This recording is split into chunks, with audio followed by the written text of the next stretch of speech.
Hello प्यारे बच्चों, मैं अजय चौरसिया आपका अपने YouTube channel maths by Ajay Chaurasia classes में स्वागत करता हूं।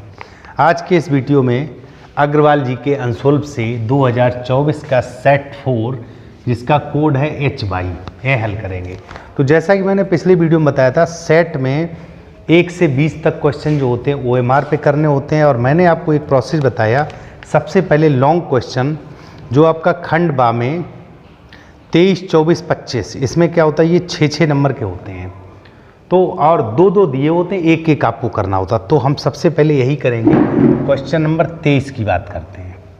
सबसे पहले 23 करेंगे। 23 में बेटा दिया हुआ है, आंसर में आपने देखा होगा सम्मुख एक चित्र दिया हुआ है। देखो बेटा, इस तरह का एक चित्र दिया हुआ है और इस चित्र में ये कहा गया है कि इसका नाम है A, B, यहाँ पर दिया है C और D और इसके जो विकर्ण हैं वो एक दूसरे को O पे काट रहे हैं, O पे प्रतिच्छेद कर रहे हैं। इन्होंने सम्मुख चित्र में दिया हुआ है AO ओवर OC। ठीक है बेटा, पहले हम 23वां कर रहे हैं या खंडवा का तीसरा क्वेश्चन समझ लीजिएगा। BO बटे OD इज इक्वल 1/2। तो सिंपल सा देखिए बेटा, दो भुजाओं का अनुपात हमको दिया हुआ है और ये AO ओवर OC, इन दो भुजाओं का अनुपात बराबर दिया हुआ है। यहाँ पर देखिए बेटा, यह कोण और यह कोण आप लिख सकते हो कोण AOB इज इक्वल DOC, कोण DOC। क्यों? क्योंकि शीर्षाभिमुख कोण है। कैसे बेटा? शीर्षाभिमुख कोण। ठीक है बेटा, अब शीर्षाभिमुख कोण हमारे हैं तो इसलिए ये बराबर है। अब आप यहाँ देख रहे दो भुजाओं का अनुपात, एक कोण, यह बराबर है। अनुपात बराबर, कोण बराबर, इसका मतलब त्रिभुज, ये वाला त्रिभुज और ये वाला त्रिभुज क्या हो गया? समरूप हो गया। आप इसको लिख सकते हो त्रिभुज OAB समरूप हो गया। किस नियम से बेटा? दो भुजाओं का अनुपात और एक कोण। आप ऐसे लिख सकते हो SAS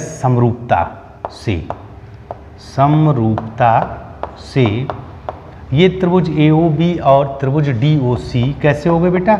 समरूप हो गए। जब समरूप हो गए तो इसका देखो बेटा, जब ये भुजा इसके अनुपात के बराबर, ये वाली भुजा इसके, तो ये AB ओवर DC। देखो बेटा, AB आपका अनुपात चूंकि कैसा अनुपात 1/2, तो यहाँ से भी बेटा आपका क्या हो जाएगा? 1/2। हमारे क्वेश्चन में इन्होंने कहा है AB इज इक्वल 5 दिया हो, यहाँ 5 रख दीजिएगा। 5 × 2 इज इक्वल DC, तो DC का वैल्यू हमारा 10 और यूनिट दिया हुआ है, यूनिट नहीं दिया हो तो हमारा 10 इकाई आ गया। क्लियर? और DC का ही मान पूछा होता। तो आप यहाँ देख रहे हैं जैसा कि इस चित्र में दिया हुआ है 23वां क्वेश्चन और इसका अथवा, चूँकि बोर्ड में आपको 2 में से एक ही करना है तो आप देख रहे हैं बहुत छोटा प्रश्न है और ये हमको 6 अंक दिलाएगा। तो प्रयास करिएगा, पहले लॉन्ग क्वेश्चन हल करिएगा। ठीक है बेटा, उसके बाद इसी का अथवा आपको एक ही करना। अथवा में दिया हुआ है सिद्ध कीजिए कि किसी वृत्त पर बाह्य बिंदु से खींची गई स्पर्शी परस्पर बराबर होती है। देखो बेटा, एक वृत्त है, आपने एक वृत्त मान लिया, इसका केंद्र O है, इसकी दो स्पर्शी, जैसे देखो बेटा, एक ये स्पर्शी खींच दो, एक ये स्पर्शी खींच दो, बाह्य बिंदु P मान लो, P से आपने दो स्पर्शी खींची। हमको सिद्ध करना, आप जैसे मान लो ये यहाँ A पर स्पर्श कर रही है, ये यहाँ B पर स्पर्श कर रही है। मुझे यह सिद्ध करना है कि AP बराबर BP। इन्होंने यही कहा बाह्य बिंदु से खींची गई स्पर्शी परस्पर बराबर होती हैं। तो देखो बेटा, सिंपल सा आपको क्या करना, इस तरह का एक ही लाइन बना लीजिएगा। यहाँ देखिए बेटा, OA इज इक्वल OB। क्यों? क्योंकि ये त्रिज्याएँ हैं। OA इज इक्वल OB क्योंकि ये वृत्त की क्या त्रिज्याएँ हैं। आप ध्यान दीजिएगा, ये स्पर्शी है वह केंद्र पर 90 अंश का कोण बनाती, तो कोण OAP इज इक्वल OBP। दोनों कैसे हैं? 90 अंश, दोनों 90 अंश हैं। दूसरा देखिएगा बेटा, OP बराबर OP। OP आपका ऊपर वाले त्रिभुज में भी, इसमें भी, तो ये हो गया उभयनिष्ठ। क्या हो गया बेटा? उभयनिष्ठ। तो जब उभयनिष्ठ हो गया तब आप देखिएगा, ये भुजा, ये है कोण, ये भुजा, तो भुजा कोण भुजा यानी कि SAS नियम, साइड एंगल साइड नियम से इस नियम से ये जो ऊपर वाला त्रिभुज है यानी कि त्रिभुज आप लिख सकते हो O A P is equal O B P सर्वांग सम। कैसा हो जाएगा बेटा? सर्वांग सम। इसको आप लिख सकते हो त्रिभुज ओ बी पी। अब यहाँ देखिएगा बेटा, जब ये सर्वांग सम हो गया इसका मतलब क्या हुआ? अतः A P is equal B P, और हमको यही सिद्ध करना था। तो बेटा आप यहाँ देख रहे हैं बहुत कम शब्दों में 6 नंबर का प्रश्न हम या तो यह करना या यह करना, इसको आसानी से हम कर सकते हैं। प्रयास करिएगा जो आपके लॉन्ग क्वेश्चन है उसमें 23, 24, 25 या खंड वाका तीसरा, चौथा, पाँचवा, जिसमें प्रत्येक में 2 प्रश्न दिए होते हैं, 1 करना होता है। नोट करिएगा। चलते बेटा खंड वाका जो क्वेश्चन नंबर 24 है, मैंने आपको बताया पहले हम 6 नंबर वाले हल कर रहे हैं। यहाँ पे दिया हुआ सिद्ध कीजिए, तो लेफ्ट हैंड साइड ले लीजिएगा। लेफ्ट हैंड साइड LHS में दिया हुआ cosec A minus sine A, cosec A minus sine A into दिया हुआ सेक ए और माइनस का कॉस ए। ठीक है बेटा, और हमको सिद्ध करना 1/tan a plus cot A. ध्यान दीजिएगा, हमने इसको सॉल्व किया तो देखो सबसे पहले हम लिखेंगे 1/sin a minus sine A into 1/cos a, चूंकि से को क्या लिख सकते हैं 1/cos a minus cos A. यहाँ पर देखिए बेटा एलसीएम लिया तो हमारा क्या आया साइन ए, और यह हो गया 1 माइनस साइन स्क्वायर ए। सिंपल, लघुत्तम लेंगे तो इंटू में जाएगा। यहाँ पर एलसीएम हो गया कॉस ए और यहाँ हो जाएगा 1 माइनस कॉस स्क्वायर ए। अब आपको ध्यान होगा साइन स्क्वायर ए प्लस कॉस स्क्वायर ए 1 होता है, तो 1 माइनस साइन स्क्वायर ए आपका हो गया कॉस स्क्वायर ए, और 1 माइनस कॉस स्क्वायर हो गया साइन स्क्वायर ए। क्लियर? बटे में sign A into cos A. इतना समझ में आया होगा। देखो बेटा साइन से ये कट गया और कॉस ए का हमारा बचा कॉस ए इंटू साइन ए। बिल्कुल सिंपल। देखो बेटा क्या बचा हमारा अंश में बचा कॉस ए इंटू साइन ए। आप यहाँ से समझिए इसके बटे बेटा 1 होगा। इस पूरे क्वेश्चन को हम देखो ऐसे लिख सकते हैं, बहुत ध्यान से समझिएगा, कॉस ए इंटू साइन ए। तो फाइनली इसको हम लिख दें, इधर ही लिखे दे रहे 1 बटे, देखो बेटा इसको अगर हम बटे में लिखें तो 1 बटे लिख सकते हो कॉस ए इंटू साइन ए। ध्यान से समझिएगा, कॉस ए इंटू साइन ए ऐसा हम लिख सकते हैं। इस पूरे को अगर इसके बटे लिखें तो इसके बटे में आ जाएगा। तो ध्यान दीजिएगा, और 1 का मान होता है साइन स्क्वायर ए प्लस कॉस स्क्वायर ए, साइन स्क्वायर ए प्लस कॉस स्क्वायर ए, और बटे में आपका है कॉस ए इंटू साइन ए। ठीक है बेटा, अलग अलग तोड़ लीजिएगा। 1 बटे अलग अलग तोड़ा मैंने, तो साइन स्क्वायर ए बटे cos A into sine A plus cos square A over cos A into sine ए। तो देखिए बेटा यहाँ स्क्वायर से साइन कट गया, यहाँ स्क्वायर से कॉस कट गया। साइन बटे कॉस 10 होता, तो 1 बटे ये आपका हो गया 10 प्लस कॉस बटे साइन क्या होता कॉट। तो यही हमारी राइट हैंड साइड थी। तो बेटा बिल्कुल सिंपल है, इसको आसानी से आप समझ सकते हो, सॉल्व कर सकते हो। नोट करिएगा बेटा। अब देखो बेटा 24 के अथवा में इन्होंने कहा है, अब चूंकि 24 में 2 दिए, आपको एक ही करना है। यहाँ देखिएगा, एक 15 मीटर ऊंचे मकान के शिखर से, देखो बेटा एक मकान है और इसकी ऊंचाई दी है 15 मीटर। मकान का नाम मान लो आप AB है। ठीक है बेटा, ऊंचे मकान के शिखर से एक टावर के शिखर, टावर इससे बड़ा होगा, टावर को आप नाम दे दो C और D। मकान के शिखर से टावर के शिखर का उन्नयन कोण, तो देखो बेटा ये इस तरह का हमको x अक्ष के प्रति मानना पड़ेगा।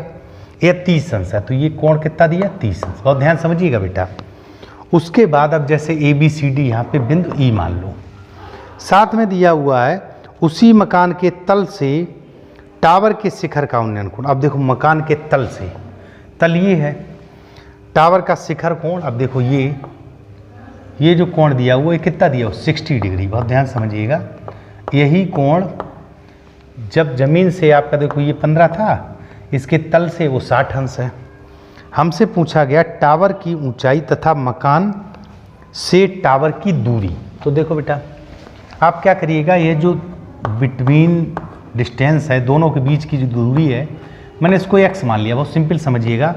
यह इतना 15 हो गया, यहाँ से यहाँ तक इतना आप मान लीजिएगा h मान लो, ठीक है बेटा। तो टावर की ऊंचाई हमारी हो जाएगी h+15। कितनी हो जाएगी? h+15। क्लियर?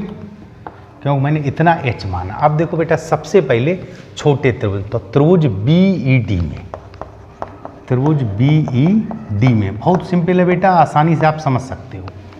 tan थीटा यानी कि tan 30, tan क्या होता है? लंब बटे आधार, तो h/x। अब यहाँ ध्यान दीजिएगा, यह 1/√3 हो गया, तो x = √3h। ये समीकरण 1 हो गया। क्लियर? फिर हम लिखेंगे ACD में, त्रिभुज ACD में। अब ACD में बात करते हैं तो tan 60 डिग्री, यह h के स्थान पर हो जाएगा h+15 और ओवर x, या ये √3 मान होता है, तो √3x = h+15। यह समीकरण 2 होगी। चूँकि आपको h और x दोनों चाहिए, तो देखिए बेटा, यहाँ से x का मान √3h यहाँ रख दो। देखो बेटा, ये जो x का मान है यहाँ पर रख दीजिएगा, तो आप लिखेंगे √3 और x के स्थान लिखेंगे √3h, √3h = कितना? h+15 है, h+15 है। तो देखिए ये हो गया 3h और -h = 15 है, तो फाइनली 2h = 15 है, तो h = हो गया 7.5 और यूनिट हमारी है मीटर में, तो आप लिख दीजिएगा मीटर। क्लियर? अब यूनिट दी है मीटर में, ठीक है बेटा। तो ये हमारा 7.5 निकला है। तो और आपसे पूछा गया है टावर की ऊंचाई, तो आप लिखेंगे अतः टावर की ऊंचाई, टावर की ऊंचाई, टावर की ऊंचाई बेटा हमारी क्या है? h+15 है, तो h+15 है, अर्थात 7.5 + 15 है, तो आपकी 22.5 मीटर यह टावर की माप हो गई। फिर इन्होंने कहा है मकान से टावर की दूरी, मकान से टावर की दूरी, दूरी मैंने क्या माना बेटा? x, और ये जो x है, x का मान यहाँ से देख लो, x = √3h, तो h हमारा इतना है बेटा 7.5, तो देखो 7.5 × √3 मीटर, ठीक है। चाहो तो इसका मान रख दो, नहीं तो ऐसे ही छोड़ दो। क्या लिख दिया मैंने? x का मान √3h, तो √3 और h का मान कितना बेटा? 7.5, तो इतने मीटर। तो देख रहे हैं आप, ये 6 नंबर के क्वेश्चन बहुत सिंपल हैं। तो ये 24वें का अथवा हो गया, नोट करिएगा। चलते हैं बेटा 25वें क्वेश्चन पर। 25वें क्वेश्चन में जो पहला पार्ट दिया उसमें कहा गया है एक ठोस धातु के बेलन के दोनों सिरे अर्धगोलाकार हैं। देखो बेटा, ये बेलनाकार भाग हो गया, क्लियर? इस तरह का बेलनाकार भाग हो गया, बहुत ध्यान समझिएगा। और इन्होंने कहा दोनों सिरे कैसे हैं? अर्धगोलाकार, इस तरह का अर्धगोलाकार है, ठीक है बेटा। अब इन्होंने दिया हुआ है इसकी संपूर्ण ऊंचाई 19 सेंटीमीटर। देखो 19 सेंटीमीटर यहाँ से यहाँ तक, ये संपूर्ण ऊंचाई है, ठीक है बेटा। बेलन का व्यास, व्यास मतलब 2r, यह दिया हुआ है 7 सेंटीमीटर, 7 सेंटीमीटर, तो r हो गया 3.5 सेंटीमीटर। बहुत ध्यान समझिएगा। अब बेटा ये यहाँ से यहाँ तक 3.5 हो गया, 3.5, ठीक। इधर यहाँ से यहाँ तक भी 3.5 हो गया, 3.5, तो 3.5 3.5 ये 7 हो गया। तो ये जो बीच की डिस्टेंस बची, ये कितनी बची? 12, 12 और 7 19, ठीक है बेटा, बिल्कुल सिंपल। तो इसका मतलब जो इसका हाइट है बेलन का, वो कितना आ गया? 12। हमसे पूछा गया इस ठोस का भार ज्ञात करो, तो सबसे पहले भार ज्ञात करने के लिए हम ठोस का आयतन निकालेंगे, ठोस का आयतन। तो ध्यान समझिएगा। अब आयतन आपका कैसे निकलेगा? आयतन निकलेगा सबसे पहले अर्धगोले का आयतन, अर्धगोले का आयतन प्लस फिर हमारा क्या? बेलन का आयतन, बेलन का आयतन। फिर हमारा क्या बेटा? एक और अर्धगोला है, तो यहाँ लिख दीजिएगा 2 गुणे अर्धगोले का आयतन और प्लस बेलन का आयतन। क्लियर? तो देखो बेटा आयतन बराबर, चूँकि हम अभी पहले क्या निकालेंगे आयतन, तो आयतन निकालने के बाद फिर हम निकाल पाएंगे धातु का भार। तो देखो बेटा आयतन 2 गुणे अर्धगोलिक आयतन, तो देखो बेटा 2 अर्धगोलिक आयतन होता 2/3 पाई आर क्यूब और प्लस बेलन का आयतन, बेलन का आयतन होता पाई आर स्क्वायर एच। सारी यूनिट हमको पता भी है। देखो बेटा पाई आर स्क्वायर हम कॉमन ले लें, पाई आर स्क्वायर कॉमन ले लें, तो ध्यान दीजिएगा पाई आर स्क्वायर मैंने कॉमन ले लिया, तो यह बच गया 4/3 और आर प्लस एच। अब सारे मान रखते हैं। देखो बेटा पाई आर का मान है 3.5, तो ये हो गया 3.5 का स्क्वायर। यहाँ देखो 4/3 इंटू 3.5 और प्लस एच का मान, चूँकि बेलनाकार भाग कितना है 12। ठीक बेटा, इतना संभवतः समझ में आया होगा। इसको लिख दीजिएगा 22/7 3.5 गुणे 3.5। ठीक, यह हो गया। इसका एलसीएम ले लो 3, एलसीएम 3 हो गया बेटा। इधर देखो 35 चौकू 140, ये हो गया 14 प्लस 12 3 36। ठीक, इसको काट दो, 7 पना 35.5 22 पंचे 110, तो ये हो गया 11 गुणे 3.5 गुणे ये हो गया 36 4 40 50 और बटे 3 इतने घन सेंटीमीटर। ये क्या आया इसका आयतन। अब आप लिखोगे चूंकि ठोस का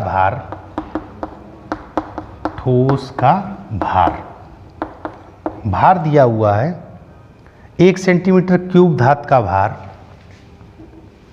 ठोस का भार हमको निकालना है, तो आप लिखोगे चूंकि 1 सेंटीमीटर क्यूब धातु का भार कितना है बेटा 4.5 ग्राम, 4.5 ग्राम ये दिया हुआ है। तो इतने का यानी कुल भार इतने में 4.5 का मल्टीप्लाई कर दो। देखो 11 गुणे 3.5 गुणे 50 बटे 3 और गुणे 4.5। तो देखो मैंने इसको काट दिया 1.5 हो गया। अब देखो मैंने इसका गुणा किया 11 पंचे 55 11 3 33 और 5 38 38.5 गुणे 15 पना 75 और ये हो गया 0.0। अब इसका हम गुणा कर लें तो देखो 28,807.5 ग्राम। ठीक है बेटा, सिंपल सा है, इसको नोट करिएगा। हाँ तो बेटा इसके अथवा में चलते हैं। 15 सेंटीमीटर त्रिज्या वाले एक वृत्त की कोई जीवा, देखो बेटा एक वृत्त है जिसकी त्रिज्या दी हुई 15 सेंटीमीटर, ये 15 सेंटीमीटर त्रिज्या मैंने मान ली, और कोई जीवा 60 अंश का कोण, ये मान लो जैसे जीवा है यह 60 अंश का कोण अंतरित कर रही है, ये कितना है 60 डिग्री। ये हमारी जीवा, इसका नाम है ए और बी, केंद्र को नाम दे देते हैं ओ। इन्होंने पूछा लघु वृत्तखंड, वृत्तखंड पूछा, त्यजखंड नहीं पूछा, वृत्तखंड यानी ये पार्ट पूछा, लघु वृत्तखंड का क्षेत्रफल। ध्यान दीजिएगा, लघु वृत्तखंड का क्षेत्रफल। तो क्षेत्रफल, अब अगर सूत्र न मालूम हो तो आप इसको याद रखिएगा, r² पाई थीटा बटे 360 माइनस 1/2 साइन थीटा। सूत्र आपको याद करना पड़ेगा। ठीक है बेटा, यह होता है लघु वृत्तखंड का क्षेत्रफल। तो देखो बेटा r², r हमारा 15 है तो यहाँ हो गया 15 का स्क्वायर, पाई का मान 22/7 रखना, लेकिन हमारे क्वेश्चन में 3.14 दिया तो वही रखेंगे। देखो बेटा पाई ये हो गया 60/360 माइनस 1/2 साइन 60, क्यों कोण हमारा कितना दिया 60। अब देखो बेटा इसको हम लिख सकते हैं 15 का वर्ग, ऐसे लिख दीजिए, 15 का अभी बाद में लिखेंगे, यहाँ थोड़ा हल कर लेते हैं। देखो ये आपका 6 हो गया, पाई/6, पाई का मान है 3.14/6। ठीक है बेटा, पाई/6 है तो पाई का मान वैसे हम 22/7 भी लिख सकते हैं, और माइनस का 1/2, यह होता √3/2 साइन 60 का मान। ये हो गया 15 गुणे 15, अभी चूँकि काट पीट में काम आएगा इसलिए 225 नहीं किया, 3.14/6 माइनस बटे में 4 हो गया, √3 का मान हमारे ने दिया 1.5 73, इतना दिया तो इतना ही ले लेते हैं। ठीक बेटा, इधर देखो एलसीएम इनका आ गया 12। क्लियर? ये है 15 गुणे 15, कुछ काट लेंगे। यहाँ देखो 2, तो 2 चौकू 8, 2 एकन 2 और 2 3 6, 6.28 माइनस 3 बार गया तो 3 3 9, 3 7 21, 3 एकन 3 9 2 5। क्लियर? यहाँ देखो बेटा, मैंने इसको 3 से काटा तो 3 5 15, 3 चौकू 12। फाइनली हो गया 15 पना 75 गुणे, इसको घटा दीजिए, 18 में से 9 गया तो 9 बचा और यहाँ रह गया 1, 1 में से 1 गया 0। ठीक है बेटा, और 6 में से 5 तो 1.09/4। अब इसका गुणा कर लीजिएगा। देखो बेटा, 109 में 75 का गुणा किया, 109 75, 5 नेम 45, 5 एकन 5, 7 नेम 63, 7 एकन 7, 5 4 3 7, 6 5 11, 7 1 8, 81 75 बटे 4 और 2 अंकों बाद दशमलव, भाग दिया 4 दूनी 8, 1 में भाग नहीं गया, दशमलव लगा दिया, 4 चौकू 16, 1 बचा 15 हो गया, 4 3 12, 4 7 28, लगभग इतना छोड़ दीजिएगा। तो हमारा जो आंसर इसमें आ रहा है 20.475।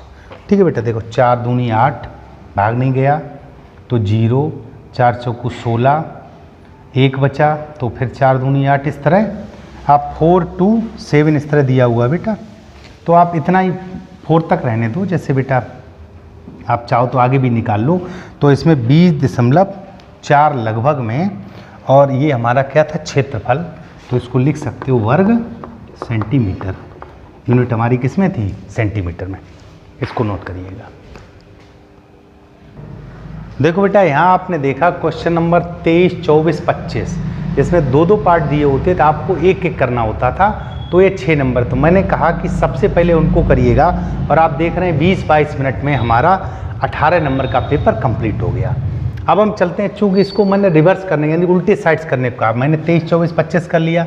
आप पहले 6 नंबर को होगा, अब ये 4 नंबर का होता है। इसमें 6 ऑप्शन दिए, 6 क्वेश्चन दिए होते हैं, 5 करने होते हैं।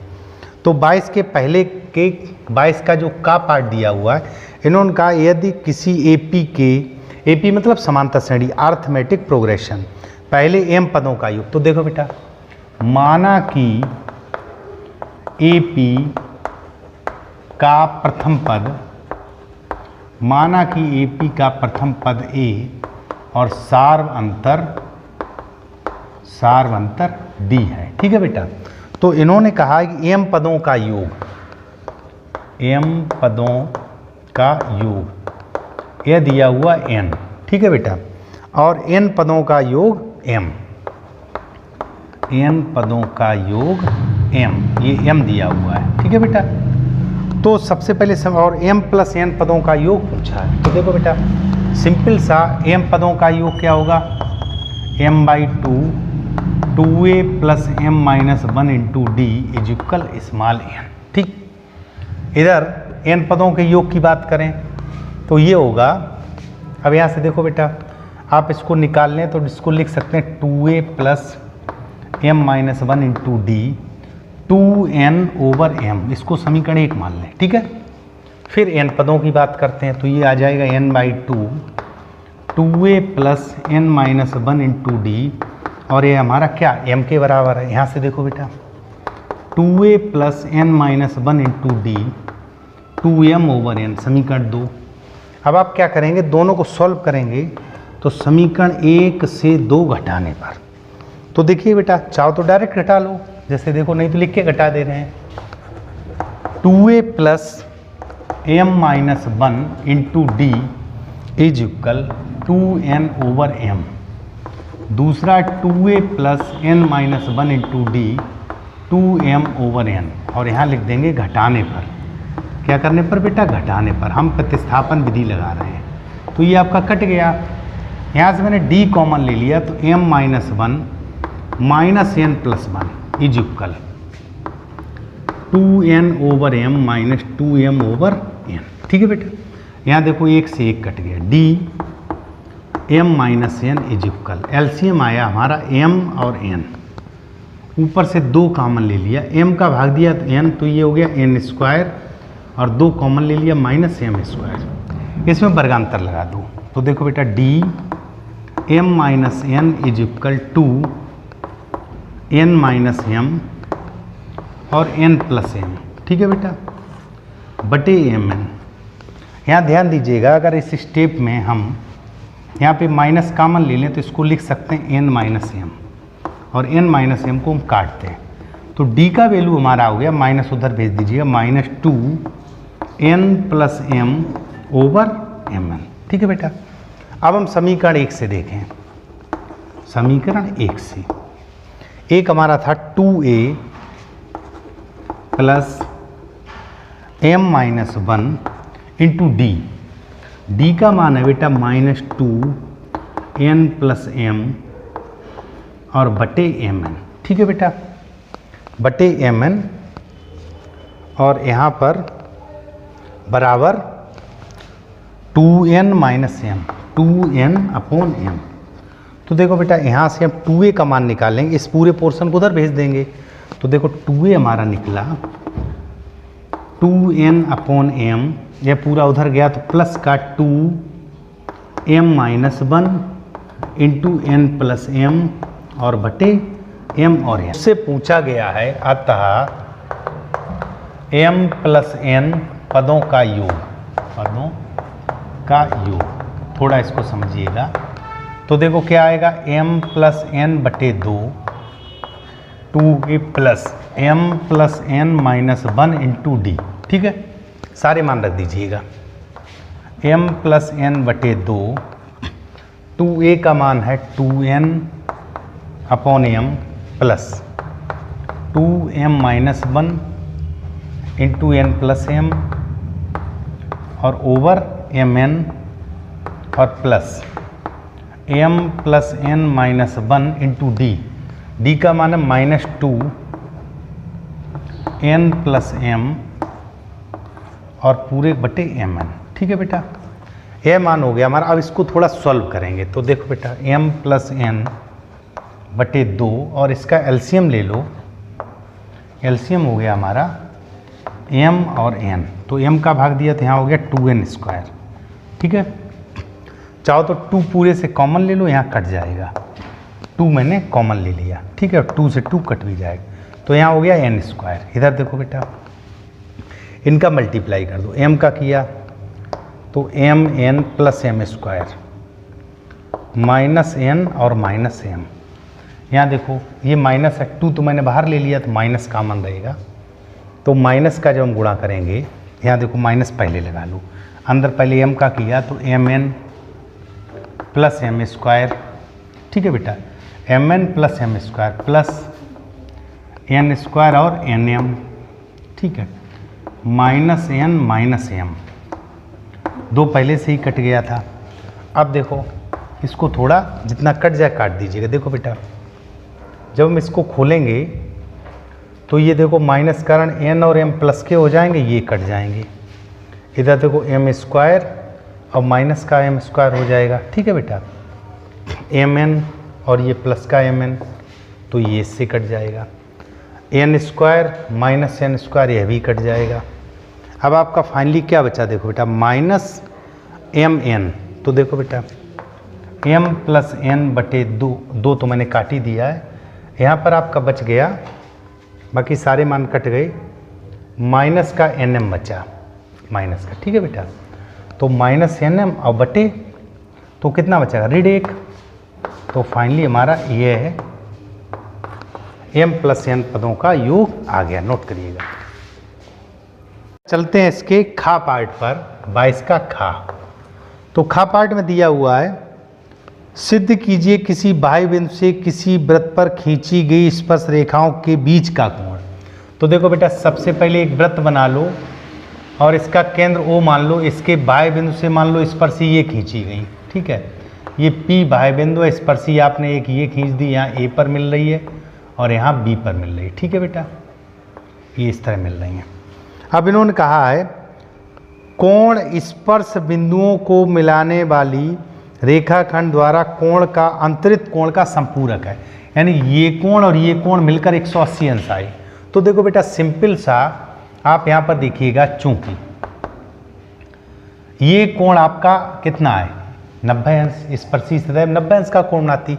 तो यहाँ देखो बेटा किसी भी ये आपका जो आकृति है इसको लिख सकते हो ओ बी पी और ए एक चतुर्भुज है। एक क्या बेटा चतुर्भुज, चतुर्भुज है जिसके चारों कोणों का योग, चारों कोणों का योग कितना होगा बेटा 360। और इसमें ये स्पर्शी सदैव 90 अंश पे, यानी कि स्पर्शी सदैव केंद्र पे 90 अंश कोण अंतरित करती। तो आप लिखोगे कोण A O B plus 90 plus B P A या ए पी बी जो भी लिखना चाहो, बी पी ए और प्लस 90 इज इक्वल 360। तो यहाँ देखो बेटा ए ओ बी और प्लस बी पी ए 90 90 180, उधर जब जाएंगे 360 माइनस 180 तो ये 180 आ गया। इन्होंने बेटा यही तो कहा है कि रेखाखंड द्वारा केंद्र पर अंतरित कोण और स्पर्श बिंदु मिलाने वाला कोण, दोनों कोण संपूरक होते हैं। देखो दोनों मिलकर 180 अंश आ गया। आप नीचे लिखिएगा अतः दोनों कोण, ऐसे लिख दो अतः कोण संपूरक हैं, क्योंकि दो कोण जब मिलकर 180 अंश होते हैं तो वह कोण कैसे होते हैं संपूरक। खा के बाद क्वेश्चन नंबर गा की बात करते हैं। गा में दिया हुआ बिंदु -4,6 बिंदुओं, अब बिंदुओं दो बिंदु दिए, देखो बेटा इसको समझिएगा जी। जैसे मैंने ए ले लिया, ए का कोऑर्डिनेट दिया हुआ -6 और 10, ठीक। एक बी ले लिया, इसका कोऑर्डिनेट दिया 3 और -8। और यहाँ पर एक जैसे इनको ए भी ले लिया, मान लो कोई पी बिंदु है और इस पी का कोऑर्डिनेट दिया हुआ है -4,6 और इन्होंने कहा है रेखाखंड को किस अनुपात में विभाजित करता है।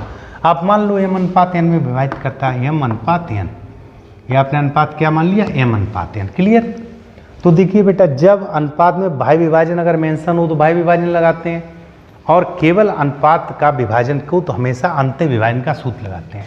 तो देखिए बीच वाला पॉइंट x होता तो 4 is equal x is equal m x2 और प्लस n x1 और ओवर m प्लस n, ठीक है बेटा। चाहे x के कोऑर्डिनेट्स निकाल लो चाहे y कोऑर्डिनेट, यहाँ क्रॉस मल्टीप्लिकेशन किया -4m is equal 3m -6n, n को इधर ले आओ बेटा तो 6n प्लस का हो गया और -4n इधर रहने दो, 3m और ये आपका उधर गया प्लस का 4m, तो ये आपका हो गया 2n और ये हो गया 7m। तो देखिए बेटा m over n is equal 2/7, अर्थात m ratio n is equal 2 ratio 7। तो जो अनुपात है वो हमारा क्या हो गया 2:7। नोट करिएगा। देखो बेटा चलते हैं 22वें के घा पार्ट पर। इसमें यह क्वेश्चन दिया हुआ है और बहुलक पूछा हुआ है। तो देखिए बहुलक का सूत्र आपको पहले से याद होगा। यहाँ पर हमको ये देखना होता है कि किस वर्ग की बारंबारता सर्वाधिक है। तो इसकी बारंबारता सर्वाधिक है, तो यहाँ पर कुछ बातें हमको समझनी होती, जैसे एल दिया हुआ है तो इस वर्गांतराल वर्ग की जो न्यूनतम सीमा होती वो एल हो गई। तो देखो एल यहाँ हो गया 60, बहुत ध्यान समझिएगा, पहले हम सारे मान निकाल दें। एल कितना हो गया 60। F1 ये जो बारंबारता है यह F1 है, ठीक है बेटा। इससे पीछे वाली आपकी हो गई F0 और इससे आगे वाली हो गई F2, ठीक है बेटा। और H होता है इनका जो डिफरेंस है, H आपका क्या हो गया जो इनका डिफरेंस है, तो 20-40 यानी कि 20-20 का अंतर है। तो देखिए बेटा यहाँ लिखेंगे 60 प्लस F1 हमारा कितना 12 और F0 हमारा कितना 10, ठीक। 2F1 हमारा 12 है, माइनस F0 हमारा कितना 10 और माइनस F2 कितना है 6। क्लियर। और इस पूरे के इनटू में H मतलब 20। तो देखिए बेटा 60 प्लस ये बचा 2, नीचे देखो 24, 10 और 6 16, तो यह 8 बच गया और इनटू में 20 है। तो देखो बेटा 2 चौकू 8 और 4 पंचे 20, तो आपका बहुलक कितना निकला है 65। बिल्कुल सिंपल क्वेश्चन है, सूत्र आपको याद होना चाहिए। और यहाँ पर ये देख लेना किस वर्ग की बारंबारता सबसे ज़्यादा है, तो उसी वर्ग का ये वर्ग अंतराल हो गया L। और यह F1 होता है, उससे पीछे वाला F0, 1 से पहले 0 होता है और 1 के बाद 2 होता है, तो ये 2 हो गया। क्लियर बेटा? तो हमारा ये कितना आ गया 65। ठीक है। उसके बाद अंग्या पार्ट में दिया हुआ मूलों को ज्ञात करो। देखो बेटा यहाँ पर देख लो अंग्या पार्ट दिया हुआ 3x² माइनस 2√6x और प्लस 2 इज इक्वल 0। देखो बेटा हमको इसके मूल ज्ञात करने, तो देखो 3 दूनी 6, 6 के ऐसे गुणनखंड करो जो जुड़कर कितना हो 2√6। तो देखो √6 प्लस √6 यह कितना हो जाएगा 2√6 और जुड़ गया, और x प्लस 2 इज इक्वल 0। तो देखिए बेटा 3x² minus √6x minus √6x और प्लस 2 इज इक्वल 0। ठीक है बेटा।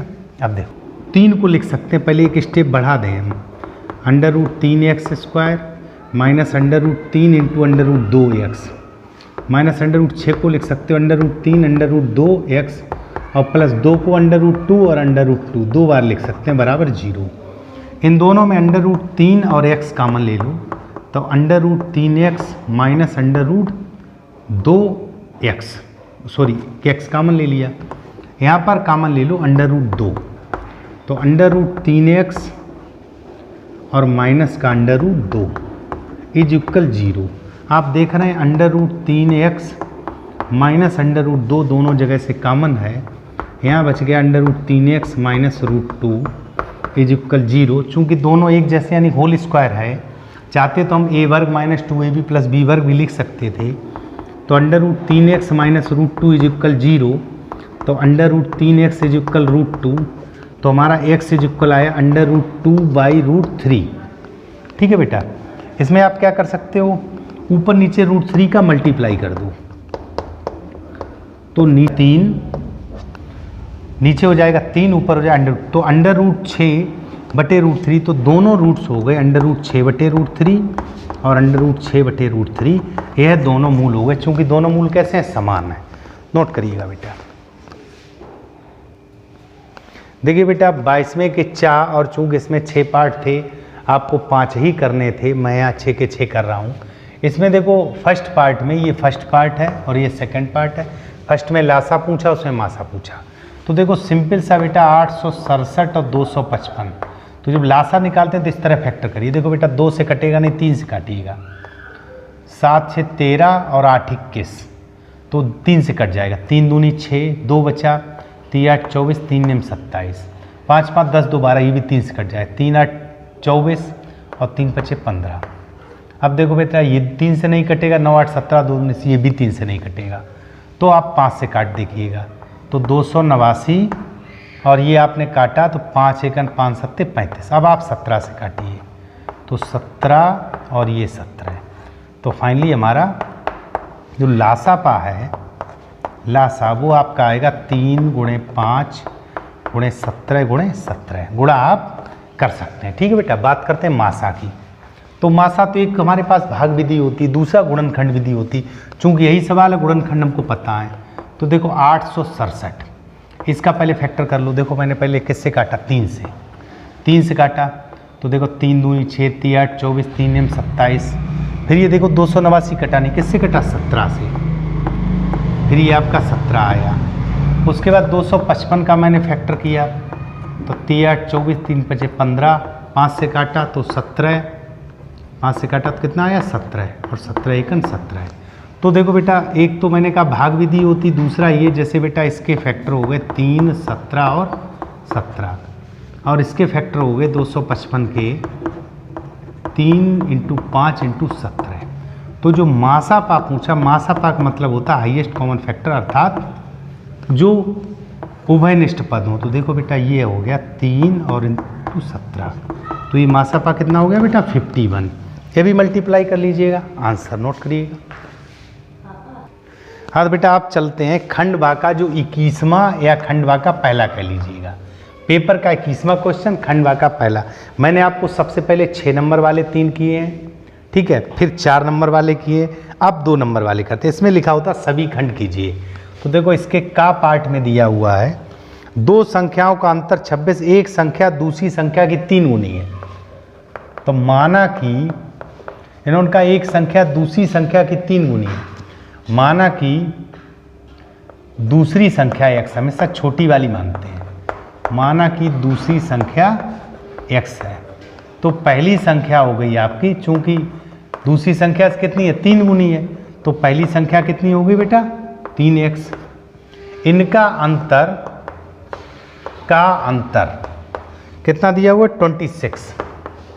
तो देखो 3x minus x is equal 26, 2x is equal 26, तो x इज इक्वल आपका कितना आ गया 13। तो जो संख्याएं हैं, संख्याएं देखिए बेटा, पहली संख्या 3x है तो ये 39 हो गई, और दूसरी x है ये 13। आप देख लीजिए घटा के 26 आएगा, ठीक है बेटा। खा पार्ट की बात करते हैं। खा में दिया हुआ है cot 2a, cot 2a is equal 10a minus 22। देखिए बेटा हम जानते हैं cot 90 माइनस थीटा 10 थीटा और 10 90 माइनस कॉट। यहाँ पर बेटा अगर हम कॉट को 10 में बदलें तो यहाँ लिख सकते हैं 10 90 minus 2a, 90 minus theta cot theta, इधर आपका 10a माइनस 22। देखिए दोनों 10 हो गए तो ये दोनों एंगल बराबर हो गए, तो आप यहाँ लिख सकते हो 90 minus 2a is equal a minus 22। ए को उधर ले जाओ तो 3a हो गया, इधर इसको लाएंगे तो 2 9 2 11 112 हो गया। तो a बराबर 112/3, तो a बराबर 3 3 9 2 3 7 21 इतने डिग्री, और ये हमारा आंसर आ गया। सिंपल है बेटा। आगे चलते हैं गा पार्ट में। गा में इन्होंने सिद्ध करो √2 एक अपर में संख्या। तो देखो बेटा जब भी अपर में संख्या की बात आए तो बिल्कुल सिंपल सा मान लो, आप पहले लिखेंगे माना कि √2 एक परिमेय संख्या है। क्या मानेंगे बेटा परिमेय संख्या, हमको सिद्ध करना अपर में, और मैंने क्या माना परिमेय।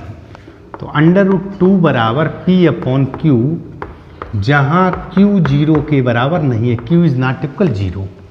दोनों तरफ वर्ग कर दो, वर्ग करने पर जब वर्ग किया तो 2 इज इक्वल p²/q² आया, एक q इधर भेज दो तो 2q इज इक्वल हो गया p²/q। अब आप लिखोगे चूंकि 2q एक पूर्णांक है, 2q क्या है बेटा एक पूर्णांक है, और p²/q एक परिमेय संख्या है, परिमेय संख्या है। तो दोनों अलग अलग बात हुई, तो आप लिखोगे उक्त विरोधाभास है, उक्त विरोधाभास है, अतः √2 एक अपरिमेय संख्या है। सिंपल है बेटा, नोट करिएगा। चलते हैं बेटा क्वेश्चन नंबर 21 में के घा पर, जिसमें वर्ग अंतराल दिया हुआ, बारंबारता दी हुई। तो जब भी माध्यिका पूछी जाए तो आप सबसे पहले संचयी बारंबारता निकाल लो, संचयी बारंबारता, बारंबारता इसको CF कहते हैं, ठीक है बेटा, और इसको F कहते हैं। तो देखो बेटा संचयी बारंबारता कैसे निकले, पहले पद को लिख दो, 7 में 8 जोड़ दो 15, 15 और 5 20, 20 और 20 40, 40 और 13 53, 53 और 7 60। आप सिग्मा F करोगे तो वो अंतिम पद के बराबर आएगा। देखो बेटा 7 8 15 5 20 20 40, 40 53 और 7 60, 60 आया। तो सबसे पहले हम क्या निकालते हैं n/2, इसका मतलब 60/2 तो 30। अब इस 30 से मुझको देखना होता है कि किस संचयी बारंबारता वाले खाने में 30 कहाँ पे है, तो 30 तो है नहीं, तो 30 के आगे 40 है, तो ये वाला वर्ग हमको लेना होगा, ठीक है बेटा। आप यहाँ पर जैसे L1 तो ये L1 L2, तो L आपका हो गया 30, ठीक, ये आपका L हो गया, बहुत ध्यान समझिएगा। उसके बाद ये आपका F हो गया, और संचयी बारंबारता वाले खाने से जो पहले वाला होता है वह CF लिया जाता है। H क्या होता है, जैसे बेटा कुछ राइटर्स H लिख देते हैं और कुछ लोग लिख देते हैं L2 माइनस L1, ये भी ध्यान देना। जैसे L1 और यहाँ n/2 माइनस EF/f, यहाँ लिख दिया L2 माइनस L1। तो जो इनका डिफरेंस होता है, जैसे 0, 10, 10 से 20, 10 का अंतर है, तो इसको आप H कह लीजिएगा या L2 माइनस L1 के लिए, एक ही बात है। ठीक है बेटा, तो अब इसको लगा देंगे। तो देखो यहाँ पर हमारा कितना आ गया 30 प्लस n/2 हमारा कितना 30, देखो 60/2 30 आया, माइनस CF आपका क्या इससे पहले वाला कितना है 20/F, बारंबारता इसकी कितनी है बेटा 20, और इनटू में H हमारा है 10। तो देखो 10 दूनी 20, ये कितना बचा आपका 30 में से 20 गया तो 10, तो देखो बेटा 30 और प्लस 10/2 तो 5, तो हमारी माध्यिका कितनी आ गई 35। तो बहुत ही सिंपल है, इसको आप आसानी से कर सकते हो। ठीक है बेटा, ये हमारी माध्यिका आ गई। अब अंग्या पार्ट में हमसे कहा गया है द्विघात समीकरण के मूल ज्ञात करो। देखो बेटा 4x² प्लस 9x और प्लस 5 = 0। तो देखो बेटा 5 और 4 9 होता है, तो 4x² plus 4x plus 5x और प्लस 5 बराबर 0। देखो बेटा 5 और 4 9, इन दोनों में 4x कॉमन ले लो तो x प्लस 1, इन दोनों में 5 कॉमन ले लो तो x प्लस 1 बराबर 0। तो x प्लस 1 और 4x प्लस 5 बराबर 0। अब आप लिखोगे यदि x प्लस 1 बराबर 0, तो x बराबर हमारा क्या आया -1, तो ये पहला x का मान हो गया। फिर आप लिखेंगे यदि 4x प्लस 5 बराबर 0, तो 4x बराबर -5, तो x बराबर -5/4, तो यह x का दूसरा मान हो। बिल्कुल सिंपल। अंग्या के बाद बेटा चा पार्ट है। चा पार्ट को देखिएगा, इन्होंने कहा है 1 सेंटीमीटर व्यास, तो व्यास मतलब 2r = 1, तो r बराबर हो गया 1/2 सेंटीमीटर, चूंकि सेंटीमीटर में दिया हुआ है। ये हमारी त्रिज्या निकल आई। 8 सेंटीमीटर लंबी तांबे की छड़ का आयतन। देखो बेटा इस तरह की छड़ है, इस तरह की, ठीक है बेटा, इस तरह की छड़ है और ये इसकी लंबाई दी है 8 सेंटीमीटर। तो अगर हम इसको खड़ा कर दें तो ये h का काम करेगी। तो इन्होंने इसका आयतन पूछा है, तो आयतन क्या होगा, चूंकि ये एक बेलनाकार है तो πr²h, तो पाई r के जगह 1/2 का स्क्वायर और h के जगह आपका हो जाएगा 8। पाई का मान 3.14 गुणे 1/4 गुणे 8, 4 दूनी 8। ठीक है बेटा, 2 चौकू 8, 2 एकन 2, 2 3 6.28 और आयतन है यूनिट सेंटीमीटर में है, तो आप लिख सकते हो घन सेंटीमीटर, और ये हमारा आयतन हो गया। तो सिंपल सा बेटा आपने देखा, ये जो आपका पेपर आता है जो कॉपी पे करना होता है, क्वेश्चन नंबर खंड बा में दिया होगा तो 1 से लेकर 5 तक दिया होगा, या इसमें दे दिया 21, 22, 23, 24, 25। 22, 23, 24, जो 23, 24, 25 है वो 6 नंबर का होता है, पहले मैंने उनको किया है। फिर 22 क्वेश्चन नंबर और 4 नंबर का होता है, उसमें 5 खंड करने होते हैं, मैंने उसको किया। फिर 21 में किया। अब हम चलते हैं OMR वाले पैटर्न पे, जो खंड आ में दिया होता है और 20 क्वेश्चन दिए होते हैं। इसको नोट करो बेटा। देखो बेटा खंड आ में चलते हैं। खंड आ जो आपको कॉपी पे नहीं करना होता, लेकिन जो क्वेश्चन हल करने हैं कॉपी के लास्ट के 1-2 पेज बना लेना, जिस पे ऊपर लिख देना रफ कार्य। तो देखो पहला क्वेश्चन दिया हुआ है, बहुपद 3x² प्लस 5x प्लस 2, यहाँ पर पूछा शून्यकों का योग। देखो बेटा शून्यकों का योग, ये मैं इसलिए हल कर रहा हूँ आपको समझ में आ जाए। यह होता -x का गुणांक और बटे x² का गुणांक, यह ध्यान रखिएगा। तो ये आपका बी पार्ट हो गया। ठीक है बेटा। क्वेश्चन नंबर 2 में दिया हुआ समूहीकरण, देखो बेटा 2x प्लस a/, = 1, और दूसरा क्वेश्चन दिया हुआ है, दूसरा समीकरण 3x माइनस 5y, = 7। इन्होंने कहा कोई हल नहीं, कोई हल नहीं। तो कोई हल नहीं में कंडीशन होती a1/a2 बराबर है b1/b2, यह कंडीशन होती है। तो देखो बेटा 2/3 बराबर a/-5, तो a का मान आ गया आपका -10/3 और a का मान ही पूछा है। तो ए का मान आपका सी पार्ट में निकल आया। क्लियर बेटा। बात करते हैं तीसरे क्वेश्चन की। तीसरे क्वेश्चन में समीकरण दिया हुआ 2x² + 5x + 4 = 0। सबसे पहले इसकी तुलना करते हैं ax² + bx + c = 0 से तुलना करने पर। तो देखो बेटा a = 2 है, b = 5 है, c = 4 है। तो हम पहले विविक्त कर निकालते हैं। क्या निकालते हैं बेटा? विविक्त कर, जिसको हम d कहते हैं। और d होता b² - 4ac। इसी से हम मूलों के बारे b² यानी 25 - 4ac। तो देखो 4 दूनी 8 चौकू 32। तो कैसा आया बेटा? माइनस का साथ यानी निगेटिव आया। तो मूल कैसे होंगे? काल्पनिक। यहाँ कोई पार्ट नहीं दिया तो आप डी पार्ट में लिखा है वास्तविक नहीं। तो जब काल्पनिक होंगे तो यहाँ ये काल्पनिक नहीं दिया, क्या दिया? वास्तविक नहीं। तो डी पार्ट कर दीजिएगा। क्वेश्चन नंबर 4 में देखो बेटा, चित्र समांतर श्रेणी 4 9 14 254 का अंत से 10वां पद। देखो बेटा अंत से 10वां पद, अंत से 10वां पद। तो देखो बेटा क्या होगा? l - n - 1 × d। अंत से होता है, अंत से nवां पद। तो 10 देखो 254 - 10 - 1। अब d देखो 9 में से 4 गया तो 5 बचा। तो 254 - 9 × 5 = 45। इसको घटा दीजिएगा। तो देखो बेटा 14 में से 5 गया 9 और यहाँ बच गया 4 0। तो 209 और 209 हमारे सी पार्ट में आ रहा है। प्रारंभ से nवां पद होता है a + n - 1 × d और अंत से होता है l - n - 1 × d। Question number 5 की बात करते हैं। दो समरूप दिए। तो देखो बेटा समरूपता में जो कोण मिल रहा है, जैसे यहाँ पे b कोण समकोण है और 80 अंश दिया, इसमें d।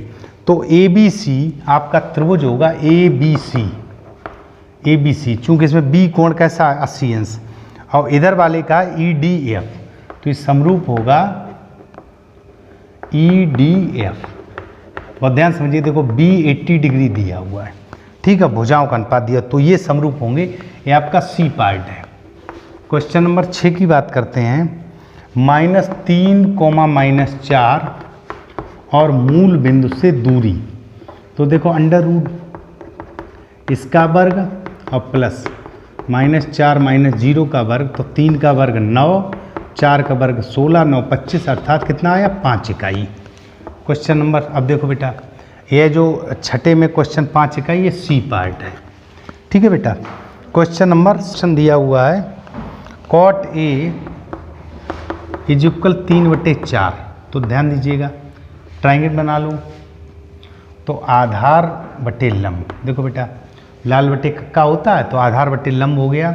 और ये आपका हल होके 5 आ जाए। पाइथागोरस प्रमेय से 4 चौको 16, 9 25, तो 5 आ गया।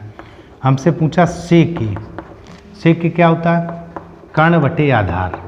कर्ण हमारा कितना? 5 और आधार 3, 5/3। इसमें ऑप्शन दिया हुआ डी, ये डी पार्ट हो गया। क्वेश्चन नंबर 8 की बात करते हैं। 8 में tan α = sin α। देखो बेटा tan α = sin α। ध्यान दीजिएगा, इसको हम लिख सकते हैं sin α बटे cos α = sin α। ये sin α, तो इधर cos α गुणे में जाएगा, तो हमारा हो गया cos α = 1। और 1 मान होता है cos 0 का, तो α = 0 डिग्री आ गया। और 0 डिग्री हमारे ऑप्शन ए में दिया हुआ है, ठीक है बेटा, नोट करिएगा। देखो बेटा अगले क्वेश्चन चलते हैं। क्वेश्चन नंबर 9 में कहा गया है एक छड़ की लंबाई और उसकी छाया। देखो बेटा छड़ है, ये लंबाई और छाया, इसका अनुपात √3, ये अनुपात दिया हुआ है, ठीक है बेटा। तो जैसे यह मान लो इसने कोण अल्फा बनाया, तो tan अल्फा बेटा क्या होगा? tan क्या होता है? लंब बटे आधार, तो 1/√3 हो गया। और 1/√3 मान होता है tan 30 का, तो अल्फा बराबर हमारा कितना आ गया? 30 अंश। और 30 अंश हमारे ए पार्ट में दिया हुआ है। क्वेश्चन नंबर 10, एक वृत्त के व्यास के सिरों, देखो बेटा एक वृत्त है और ये व्यास हो गया आपका, ठीक है बेटा। व्यास के सिरों पर खींची गई समांतर, इस पर देखो बेटा समांतर सिरों पर एक ये हो सकती है, एक ये हो सकती है। समांतर रेखा, ये और ये पैरेलल, तो कितनी हो सकती हैं? दो समांतर रेखाएं हो सकती हैं। तो इसका ऑप्शन सी हो गया। कौन सा हो गया बेटा? सी। क्वेश्चन नंबर 11 की बात करते हैं। 11 दिया हुआ है 12 सेंटीमीटर त्रिज्या वाले एक वृत्त के 60 डिग्री, देखो बेटा ये एक 12 सेंटीमीटर त्रिज्या का 12, और मुझसे पूछा गया त्रिज्यखंड का क्षेत्रफल, कोण दिया 60 अंश। ठीक, त्रिज्यखंड का क्षेत्रफल तो क्या होता? पाई आर स्क्वायर थीटा बटे 360। तो देखो पाई का मान रख दो 22/7, आर का मान कितना दिया? 12। अच्छा उत्तर पाई में दे रहे हैं तो पाई ही लिखा रहने दो। आर का मान 12 है तो 12 गुणे 12। ठीक, थीटा का मान कितना? 60 और बटे 360। तो देखो ये 6 और 6 दूनी 12, तुम्हारा कितना आ गया? 24 पाई सेंटीमीटर स्क्वायर लिख सकते हो। और 24 पाई आपका सी पार्ट है। कौन सा पार्ट है? C part. क्वेश्चन नंबर 12 को देखिएगा। 12 में कहा गया है यदि गोले का व्यास, देखो बेटा व्यास दिया हुआ है d, तो त्रिज्या हो गई आपकी d/2 d/2। हमसे पूछा गया आयतन, और चूंकि ये क्या है बेटा? गोला, गोला का होता है 4/3 पाई आर क्यूब, तो d/2 का क्यूब, तो देखो 4/3 पाई d क्यूब बटे 8, 4 दूनी 8, तो आंसर हो गया पाई d क्यूब ओवर 6 घन, और यूनिट हमारी दी है, नहीं दी है तो घन इकाई लिख दो, घन इकाई। तो पाई d क्यूब बटे 6, यह d पार्ट आया। कौन सा पार्ट आया बेटा? d। Question number 13। आर त्रिज्या के एक ठोस अर्धगोले का कुल वृत्त, देखो बेटा आर त्रिज्या का अर्धगोला है, कितनी त्रिज्या? आर। तो इसका इन्होंने पूछा संपूर्ण पृष्ठ, बेटा पृष्ठ कुल पृष्ठीय क्षेत्रफल, कुल पृष्ठीय क्षेत्रफल। बेटा देखो ये पृष्ठ होता है 2 पाई आर स्क्वायर और एक ये, तो कितना हो गया? 3 पाई आर स्क्वायर, और 3 पाई आर स्क्वायर हमारे सी पार्ट में दिया हुआ। ठीक है बेटा। क्वेश्चन नंबर 14 क्वेश्चन में इन्होंने कहा बारंबारता साड़ी का माध्यिका वर्ग। तो देखो बेटा सबसे पहले वर्ग अंतराल लिख लो, जैसे 0, चूँकि ऑब्जेक्टिव है 5 से 10, 10 से 15, 15 से 20 और 20 से 25। ठीक है, फिर इसके आगे आप लिख लीजिएगा इसकी बारंबारता। बारंबारता हमारी दी हुई है 4, 6, 5, 8 और 2। संचयी बारंबारता बना लो तो 4, 6, 4, 10 और 5, 15, 8, 23 और 2, 25। तो n/2 निकालेंगे तो 12.5 निकला। 12.5 का आगे ये, तो आपका ये वर्ग होगा। कौन सा वर्ग होगा बेटा? 10 से 15। इन्होंने पूछा है माध्यिका वर्ग, तो जो माध्यिका वर्ग होगा, माध्यिका वर्ग तो आपका कौन सा होगा बेटा? 10 से 15। क्लियर। उसके बाद बात करते हैं 15वें क्वेश्चन की। 15वें क्वेश्चन में ये कहा गया है माध्य और माध्यिका। देखो माध्य दिया 27, बहुत ध्यान समझिएगा, माध्य कितना दिया? 27, और माध्यिका दी है 29। ठीक, हमसे क्या पूछा गया बेटा? इसका बहुलक। तो देखो बेटा बहुलक हम निकालेंगे, बहुलक बराबर है 3 माध्यिका माइनस 2 माध्य। ठीक, तो 3 गुणे माध्यिका हमारी कितनी? 29, 2 गुणे ये 27। तो देखो बेटा 3 नेम 27, 3 दूनी 6, 2 8, 87, 2 सत्ते 14, 2 दूनी 4, 1 5, 7 में से 4 गया 3, तो 33 हमारा। अब 33 इसमें देख लो सी पार्ट है। कितना बेटा? सी पार्ट, नोट करिएगा। देखो बेटा 16वें प्रश्न में दिया है, 16वें पूछा साड़ी का माध्य बताओ। देखो बेटा चूंकि ऑब्जेक्टिव है तो ज़्यादा इस पर कैलकुलेशन पे तो ध्यान देना नहीं है, लेकिन कैलकुलेशन करनी तो है। 30 से 40। ठीक बेटा, तो सबसे पहले इसका मध्यमान निकालो 5, 15, 25 और 35। उसके बाद बारंबारता दी है 2, 1, 4, 3। देखो बेटा ये आपका होता है x, ये होता है f, यहाँ पे कर लो x इंटू एफ। तो देखो 5 दूनी 10, 15 एकन 15, 25 चौकू 100 और 35 तियाँ 105। ठीक,